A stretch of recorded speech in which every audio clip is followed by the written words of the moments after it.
National Guard targets suspicious black man, unaware he is a Delta Force commander. A quiet evening settled over the small American town, the kind of evening where the streets glowed with the soft orange of streetlights and the shops slowly closed their doors. The sidewalks were not too crowded, just a few people heading home after work or stopping by a cafe for a late drink. Into this calm scene walked a tall black man. He was strong-looking, broad-shouldered, and his steps were steady, almost like they followed an invisible rhythm.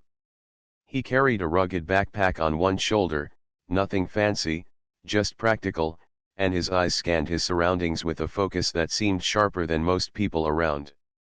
To the average passerby, he looked like someone simply out for an evening walk. But to a group of National Guard soldiers patrolling nearby, he looked different. The soldiers, dressed in uniform and walking their regular route, caught sight of him. They did not know him. They had never seen him before. One of them, a young guardsman who was new to service, felt uneasy. He whispered to the others, pointing slightly at the man. His words carried a suggestion of suspicion, maybe this man was up to something.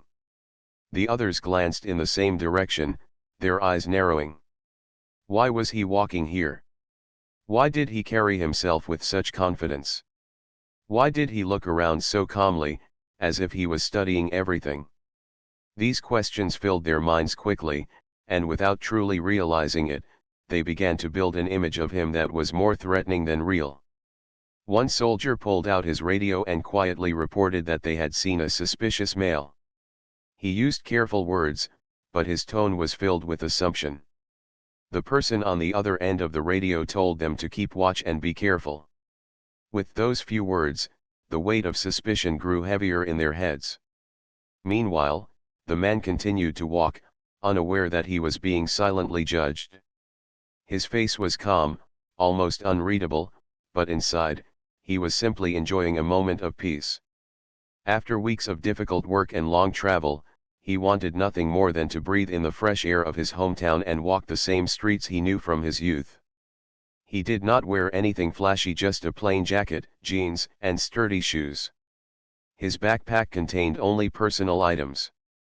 Yet his posture was unmistakable, upright, precise, with every movement controlled. To him, this was just natural. To the soldiers, it looked like a man hiding something. A few pedestrians noticed the way the guardsman whispered and looked toward him. Some slowed down, curious about what might happen. A woman tugged her child closer, sensing tension in the air, though she didn't know why. A couple of young men pulled out their phones, ready to record if anything happened. They did not want to miss a scene. The guardsman, meanwhile, grew more restless. The youngest among them, eager to show his alertness, pressed his sergeant. "Sir, should we stop him? He looks like he's casing the area." The sergeant hesitated. He was not certain, but the pressure of being responsible weighed on him. They were tasked to keep the streets safe. In his mind, hesitation could mean danger. So he made a decision that would change the night for everyone involved. "All right," the sergeant muttered firmly, "let's approach." The soldiers adjusted their pace, moving with purpose now. Their boots clicked against the pavement as they closed the distance between themselves and the man. He noticed their approach, of course. His sharp eyes caught the movement immediately. Years of training had taught him to notice every detail, the way their shoulders stiffened, the way one's hand rested too closely on his weapon, the way another's radio stayed in hand. But instead of reacting, he simply slowed his pace, almost as if to allow them to catch up. His calmness made them even more uneasy. By now, more people on the street had noticed. Heads turned. Conversations hushed. The sight of uniformed soldiers approaching a lone man was enough to draw attention. Whispers spread, "What's going on? Did he do something? Why are they after him?"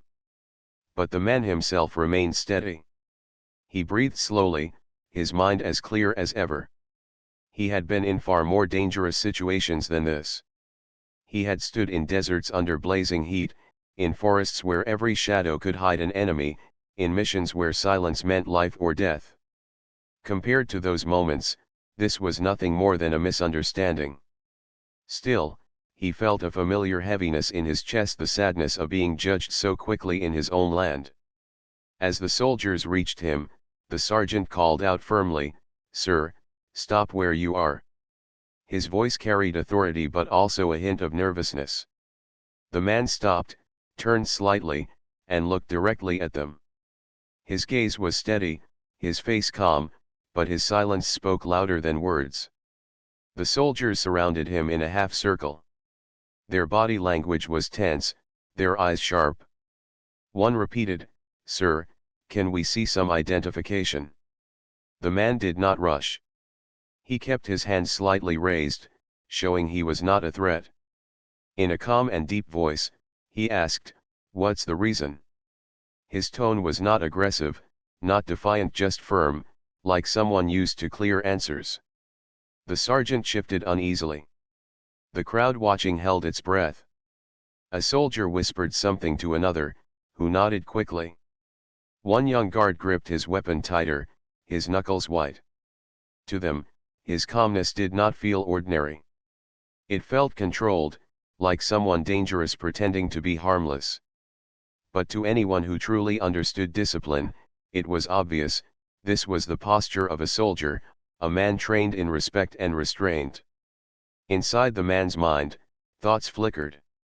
He could reveal who he was right now. He could show them his identification, and this misunderstanding in a second. But a part of him held back, curious to see how far they would go in judging him without knowing the truth.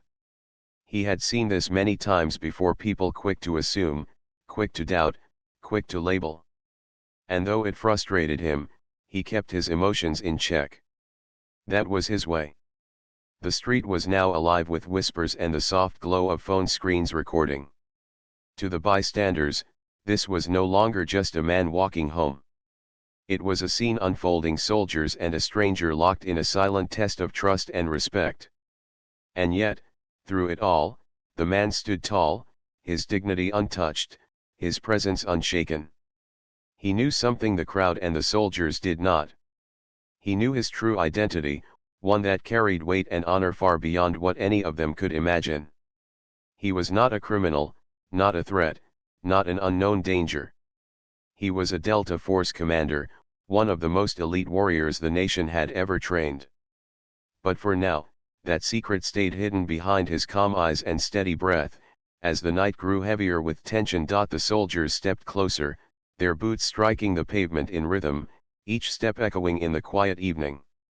The man stood tall, his backpack still resting on his shoulder, his eyes steady, his breath calm. The sergeant called out once again, his tone sharper this time, "Sir, show us your identification. Right now." His words carried both authority and impatience, as though he wanted to prove something not only to the man before him, but also to the people watching. The street had grown quiet except for the sound of the soldiers and the occasional passing car. People gathered along the sidewalk, their eyes wide, their phones lifted. Whispers floated through the air like sparks, igniting curiosity and fear in equal measure. Some thought the man must have done something wrong if the National Guard had stopped him. Others doubted it, saying he looked too composed, too disciplined, to be some criminal. The man lifted his hands slightly higher, showing again that he had nothing in them, and said in a calm, steady voice, "Why am I being stopped? What reason do you have?" His words were simple, but they carried strength. He was not raising his voice, not resisting, yet every syllable carried weight. The sergeant shifted uncomfortably, not expecting such composure. He had dealt with people before who grew nervous, defensive, or loud when challenged. This man, however, seemed unshaken, almost as if he had faced far greater trials than this moment. One of the younger guardsmen grew restless. He muttered under his breath, "He's stalling. He doesn't want to cooperate." His hand gripped his weapon a little tighter, the leather strap creaking softly under his fingers. Another soldier leaned closer to him and whispered, "Relax. He hasn't done anything yet." But their eyes still darted nervously between the man's calm expression and his stillness, which to them felt unusual. The sergeant, caught between his responsibility to act and his doubt, decided to push harder. "Sir, stop questioning us. Show your ID now, or we will have to assume you're refusing to comply." His voice grew louder, carrying across the street. The crowd gasped softly, some pulling their children closer, some holding their breath as if something dangerous was about to happen. The man, however, remained perfectly still. He looked directly into the sergeant's eyes, unflinching, then slowly lowered his hands to chest level. "You speak of compliance," he said evenly. "I speak of respect. A man walking home, carrying a bag, should not be treated as guilty before he has even spoken." His words made some bystanders nod, their eyes shining with agreement. Yet the guardsmen seemed more unsettled. His calmness was unlike anything they had encountered in a routine stop. The sergeant barked, "Enough. Hands where we can see them." The man obeyed, lifting his hands once again, moving so slowly that no one could misunderstand his actions. His movements were deliberate, like someone who had spent years practicing control, someone who knew the weight of every gesture. His face showed no fear, no anger, only disappointment. By now, the crowd had grown larger. People began recording openly, narrating quietly into their phones. "They've got this guy surrounded," one said. "He's not even doing anything." Another whispered, "Something about him, he looks like a soldier himself. Look at the way he stands." Those who had sharp eyes could see it too, the discipline in his posture, the precision in his steps, the calm in his breathing. He wasn't like the ordinary person who stumbled nervously when stopped. He was different. The soldiers, however, felt the pressure of eyes on them. The more people gathered, the more they felt they needed to show control. The sergeant raised his chin, determined not to appear weak in front of civilians or his own men. "Last warning," he said firmly. "Show your ID now." The man tilted his head slightly, his eyes soft but firm. "When you point at someone and call him suspicious," he said in a voice steady as steel, "you tell the world you do not see him as a man first. You see him as a problem." Those words rippled through the crowd, drawing murmurs. The soldiers exchanged uneasy glances. They wanted this encounter to end quickly, but instead it was turning into a test of patience, dignity, and pride. Finally, the man reached toward his pocket. He did so with deliberate slowness, every inch of his movement visible to the guards. His hand slipped into his jacket, and the soldiers stiffened, their bodies tensing. The crowd gasped again, some covering their mouths, expecting the worst. But all the man did was pull out a worn leather wallet. He held it in front of him, not rushing, not hiding, simply holding it open for them to see. Inside was his military identification card. The guardsmen leaned closer, their brows furrowing as they tried to make sense of the markings, the insignias, the codes that meant little to their young eyes. To them, it looked official, but unfamiliar. The sergeant frowned, his suspicion refusing to fade. "This doesn't mean anything to me," he said, his voice filled with doubt. "It could be fake. Anyone can print an ID these days." The man let out a breath, slow and deep. His eyes never left theirs. "You see the card, yet you doubt. You see the man, yet you judge. Ask yourself, Sergeant, what will you believe if not the truth in front of your eyes?" The tension grew heavier. One soldier whispered to another, "Did you hear what he said? He sounds military. He talks like a commander." Another replied nervously, "If he is, and we're treating him like this, we're in trouble." The sergeant, however, pressed on, his pride not letting him back down. He took a step closer, lowering his voice but keeping it firm. "I don't care what you say you are. Until I know for sure, you're just another suspicious man refusing to follow orders. The crowd stirred again, some shaking their heads, others recording even more closely. The man's silence now felt powerful, almost commanding. Though surrounded, though doubted, he stood unshaken. He had carried burdens far greater than this moment, and he would not allow anger to strip away his dignity. His silence spoke of battles fought, of lessons learned, of honor that no accusation could erase. And as the night deepened, the air seemed to grow heavier with the weight of an unspoken truth. The soldiers did not yet realize who they stood before. They saw only what their eyes told them. But the truth of the man's identity, the reality of his service, his rank, his sacrifice waited like a shadow just behind the curtain, ready to fall and change everything they thought they knew. The air felt heavy as the man stood calmly before the group of soldiers. His wallet was still open in his hand, the military ID inside reflecting under the glow of the streetlights. The sergeant leaned forward but squinted, clearly not understanding the details of what he was looking at. The younger soldiers glanced at each other uneasily, whispering, "It looks real, but I don't recognize those marks." Another muttered, "I've never seen an ID like that before." Their confusion made the tension thicker, like a rope stretched too tight. The man kept his eyes steady, saying nothing for the moment. He let the silence hang in the air, his calm presence almost louder than any words. The crowd watching from the sidewalk grew restless. Someone whispered, "He looks like he knows exactly what he's doing. That's not an ordinary man." Another bystander, recording on her phone, said softly, "Look at the way he stands. He doesn't even look nervous. He looks trained." The sergeant, however, refused to back down. His pride would not let him. He snapped, "I asked you to identify yourself. Say who you are, right now." His voice echoed, sharp and demanding.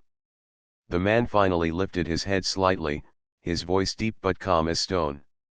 "My name is Marcus Steele," he said slowly. "Colonel, United States Army.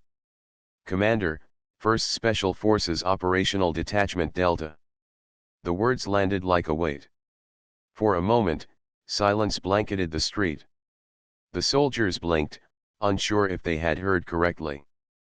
The bystanders gasped, some repeating the words aloud, "Delta Force? Did he say Delta Force, Commander?" The young guardsmen shifted uneasily, their hands loosening on their weapons. They had heard of Delta Force, but only in whispers, an elite unit, secretive, the kind of group spoken about with reverence. Yet standing here in front of them was a man claiming to be its commander. The sergeant frowned, shaking his head. He wasn't ready to believe it. "You expect me to buy that?" he scoffed. "Anyone can claim to be something important. Until I see proof, you're just another guy with a fake story." The man's expression did not change. He had faced doubt before, though usually from enemies, not his own countrymen. He spoke firmly, his words calm but cutting through the night air. "You doubt my card. You doubt my name. You doubt the truth because it doesn't fit the picture you already made in your head. But doubt does not change reality." The younger guardsman who had been gripping his weapon earlier whispered nervously, "Sergeant, what if he's telling the truth? He doesn't sound like he's lying." Another soldier nodded slowly. "He talks like someone who's led men before. He's not afraid, not even now." The seeds of doubt began to grow inside the group, but the sergeant pushed them aside. By now, the crowd was fully engaged, their phones raised high, recording every second. The whispers grew louder. Some people gasped, some were wide-eyed in disbelief. "A Delta Force commander? Here. In our town," an older man said to his wife. A teenager muttered to his friend, "If this is real, it's the craziest thing I've ever seen." The sergeant straightened his back, trying to regain control. He barked, "Enough of this. Until I get confirmation, you're not moving." His words came out sharp, but they carried a faint tremble, as though even he was unsure now. Marcus Steele let out a slow breath. His eyes scanned the young soldiers in front of him. He could see their inexperience, their uncertainty, their fear hidden behind stiff movements. He remembered being young like them once, when every order felt heavy and every decision felt like the world rested on it. But unlike them, he had learned through years of hardship, combat, and leadership that patience was often more powerful than force. He lowered his voice, speaking not just to the sergeant but to all of them. "Do you know what it means to wear that uniform?" he asked softly. "It means you serve something bigger than yourself. It means you respect the people you protect, not just the ones who look like you expect." His words carried weight, cutting through the night like a blade of truth. Some of the soldiers shifted uncomfortably, their eyes dropping for a moment. The sergeant clenched his jaw, refusing to let go of his authority. "Don't lecture us," he snapped. But the tremor in his voice betrayed him. The crowd's whispers grew louder. One man shouted, "Let him go. He hasn't done anything wrong." A woman added, "If he's really a commander, you're making a big mistake." Their voices carried over the street, pressing down on the soldiers like a tide rising higher and higher. Marcus finally took a step forward, not aggressively, but with measured calm. The soldiers stiffened, but he only held out his wallet again. "If you cannot read this, then call someone who can. Do not dishonor your own uniform by refusing the truth." The sergeant hesitated, his pride and his doubt warring inside him. The young guardsman looked at him nervously, waiting for direction. The crowd held its breath, phone steady, recording what was quickly becoming more than just a stop on the street. It was turning into a lesson for everyone watching. Marcus's voice carried once again, low but strong. "You think I am just a suspicious man because of how I look, because of the way I carry myself. But the truth is simple. I have bled for this country. I have buried men under the same flag you wear on your shoulder. And yet here I stand, being questioned not for what I have done, but for what you assume I might be." The weight of his words sank deep into the hearts of those listening. Some of the crowd wiped their eyes, realizing the pain behind his calm voice. The younger soldiers looked shaken, as if seeing the reality of their mistake for the first time. Even the sergeant faltered, though his pride still held him back from admitting fault. The tension hung in the air, thicker than before. The truth had been spoken, but belief had not yet settled. The man's identity, his real, unshakable truth, was out in the open, waiting for recognition. But whether the soldiers would accept it, whether they would allow their pride to bend toward respect, remained uncertain. The night was far from over, and the lesson was only beginning. The tension was so thick in the air that even the evening breeze felt heavy. The crowd stood in silence, watching the scene play out like a movie unfolding in real time. Marcus Steele, tall and steady, had just spoken his truth. He had given his name, his rank, his unit, words that should have carried immense weight. Yet the young sergeant still refused to believe. Pride clung to him like armor, and he didn't want to admit he could be wrong in front of his men, or worse, in front of the growing number of people recording the scene on their phones. But everything shifted when headlights appeared at the end of the street. A military vehicle rolled closer, its presence immediately noticeable. The soldiers straightened, relieved to see backup arriving. From the vehicle stepped a senior officer, his uniform crisp, his face serious. He had been alerted by the radio chatter, reports of a suspicious man refusing to comply. He came expecting trouble. But as his eyes landed on Marcus Steele, his whole body froze. For a moment, the officer stood completely still, as if time itself had paused. His eyes widened in recognition. The disbelief on his face melted instantly into respect. Without hesitation, he snapped to attention and saluted sharply. The crowd gasped at the sudden, formal gesture. The younger soldiers looked at one another in confusion. The sergeant's mouth fell open, unsure of what he was seeing. "Marcus, calm as ever, gave the officer a slight nod of acknowledgement, returning the salute with quiet dignity. The officer's voice was steady but filled with awe as he spoke, "Colonel Steele, sir. I had no idea you were in town." The words echoed down the street, carrying through the crowd. Phones captured the moment, whispers spreading like wildfire. "He's telling the truth," someone breathed. "He really is a commander." Another bystander whispered, "Oh my God, they almost arrested a Delta Force commander." The sergeant turned pale. His hands shook as he lowered his weapon, shame washing over him like a wave. The young soldiers stepped back slightly, realizing the gravity of their mistake. Their training told them to respect rank, but beyond training, the respect owed to this man was far greater than any rulebook could explain. The officer approached Marcus quickly, his tone apologetic. "Sir, I take full responsibility for this misunderstanding. These men didn't know who they were dealing with." He shot a sharp glance at the sergeant, whose head hung low. The officer's voice softened as he addressed Marcus again. "It's an honor to have you here, sir. I should have been notified." Marcus looked at him, his expression unreadable. His silence carried more power than words. The crowd waited, breathless, expecting him to scold, to lash out, to remind them of the weight of their mistake. Instead, Marcus spoke calmly, his voice steady, almost gentle. "Respect should not depend on knowing a name. Respect should be given because every man deserves it, no matter what uniform he wears, or doesn't wear." The officer lowered his gaze, nodding slowly, the truth of those words striking him deeply. The younger guardsmen shifted uncomfortably, their guilt written plainly across their faces. Even the sergeant, who had been so stubborn moments before, swallowed hard, realizing the painful lesson he had just been handed.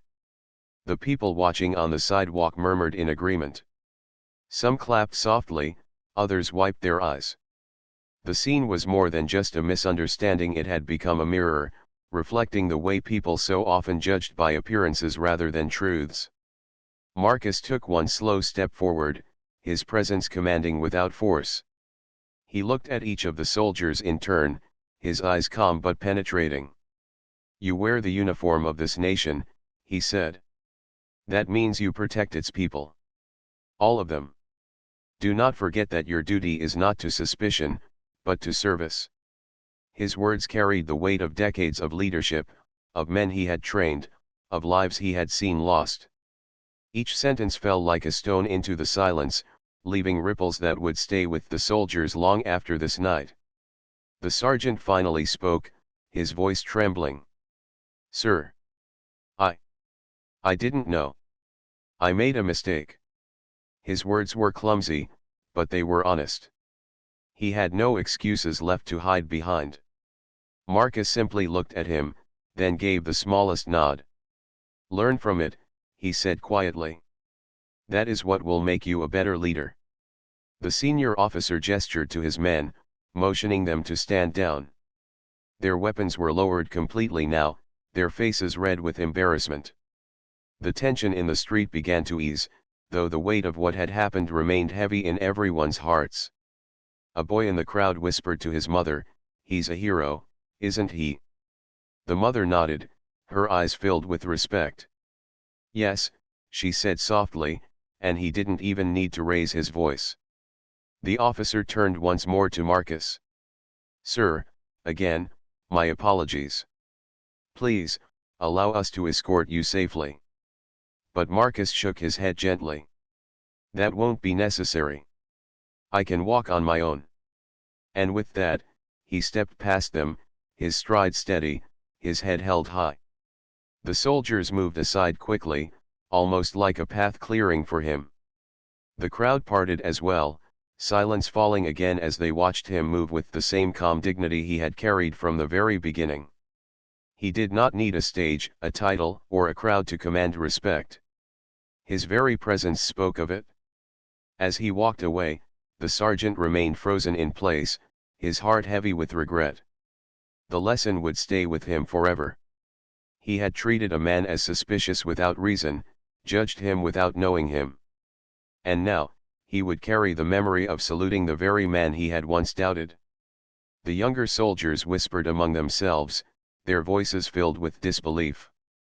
"I can't believe that was him," one said. Another replied, "We'll never forget this night." Their faces showed both shame and awe, realizing they had stood in the presence of someone who had shaped history in ways they would never fully know. For the crowd, the story would be told for years. A night when the National Guard nearly disrespected one of the country's most elite warriors. A night when a man proved that true power lies not in shouting, but in calmness, patience, and dignity. And for Marcus Steele, it was just another reminder of the world he lived in. A world where his service, his sacrifice, and his name sometimes meant less than the assumptions made about him at a glance. Yet even in that, he held himself with grace, teaching without anger, leading without demanding. The street grew quiet again after he disappeared into the distance, leaving behind whispers, wide eyes, and hearts forever changed. The night grew quiet after the senior officer and the soldiers stepped back, letting Marcus Steele continue his walk.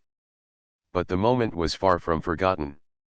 The crowd lingered, their eyes following him as he moved away with calm dignity. Even from behind, his posture carried authority, his stride firm, his presence larger than life.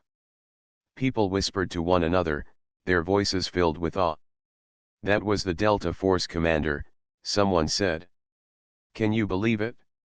They almost arrested him." Another person shook their head, "He didn't even get angry.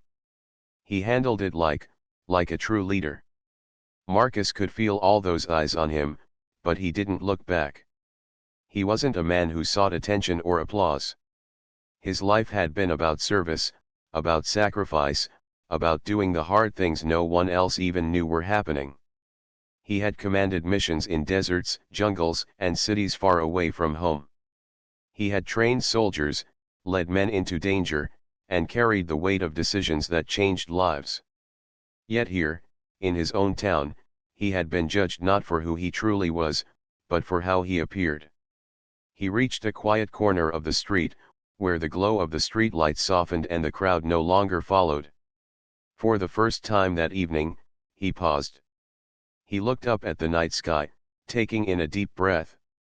He had faced enemies, bullets, and explosions, but moments like this carried a different kind of weight.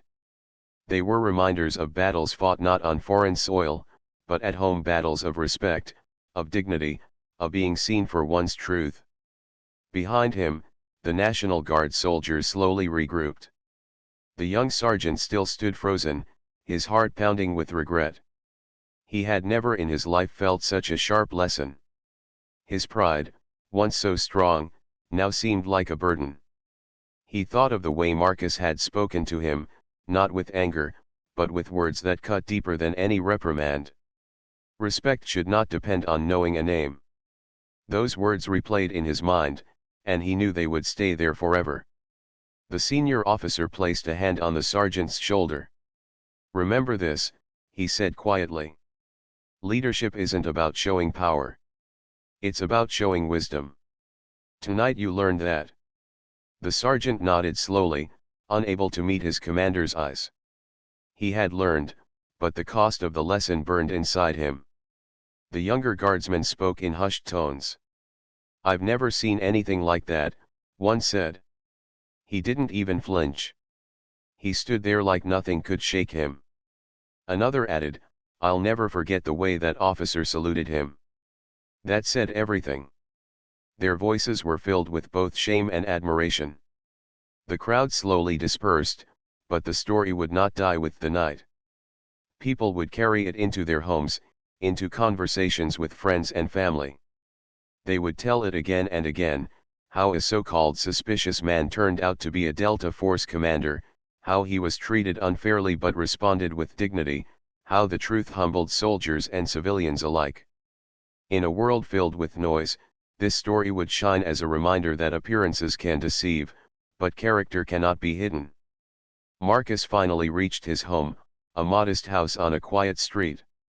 There was nothing grand about it, no signs of wealth or power. He lived simply, by choice. He unlocked the door, stepped inside, and set his backpack down with a soft thud. The silence of his home wrapped around him, peaceful after the tension of the evening. He poured himself a glass of water, sat by the window, and looked out at the street. His mind wandered back to the soldiers' faces, the nervous eyes, the gripping hands, the sergeant's stubborn pride. He didn't feel anger toward them. He felt something else, hope that they would grow, that they would carry the lesson forward. For Marcus, this was not just about one night. It was about a bigger truth. Too often, people judged quickly, forgetting that dignity, sacrifice, and greatness often wore ordinary clothes. Too often, respect was withheld until a title or rank forced it. But respect, he believed, should be the starting point, not the reward. The next morning, the story spread even further. Videos of the encounter appeared online. Millions of people watched, commenting in shock and admiration. "The calmness of that man," one viewer wrote, "you can tell he's a real soldier." Another comment read, "Those guards learned a lesson they'll never forget." The videos captured the salute, the words, the silence that carried more weight than shouting ever could. Marcus's name trended, though he had never sought fame. In the days that followed, reporters came looking for him, but he refused interviews. He didn't want the spotlight. To him, the moment was not about him, it was about the lesson. He continued his life quietly, training, mentoring, living with the same discipline he always had. But the world around him carried his story, passing it on as an example of dignity and strength. The sergeant, meanwhile, carried his shame with him to every patrol. He apologized formally, but Marcus had already forgiven him. Still, the weight of that night became the fire that changed him. He trained harder, led with more humility, and treated the people he encountered with respect first, not suspicion. Over time, his men noticed the difference. His leadership softened, grew wiser, and his story of failure turned into a story of growth. For the people who had stood on that sidewalk, the memory stayed sharp. They remembered the silence, the dignity, the salute. Some said it was the night they truly understood what leadership meant. Others said it was the night they promised themselves they would never judge too quickly again. And for Marcus Steele, life went on much as it had before. Missions came, challenges rose, sacrifices were made. But in quiet moments, he thought of that night in his hometown, when his identity was questioned, when suspicion nearly overshadowed truth. And he thought of how he had chosen to handle it, not with rage, not with force, but with calm strength. That, he believed, was the true mark of a soldier. Years later, people would still talk about it. They would remember how the National Guard targeted a man they thought suspicious, only to discover he was a Delta Force commander. They would remember the silence, the lesson, and the dignity that turned a tense encounter into a story of respect. And they would remember Marcus Steele, not just as a commander, but as a man who showed the world that true power lies not in the ability to demand respect, but in the ability to carry it within yourself, no matter what the world sees.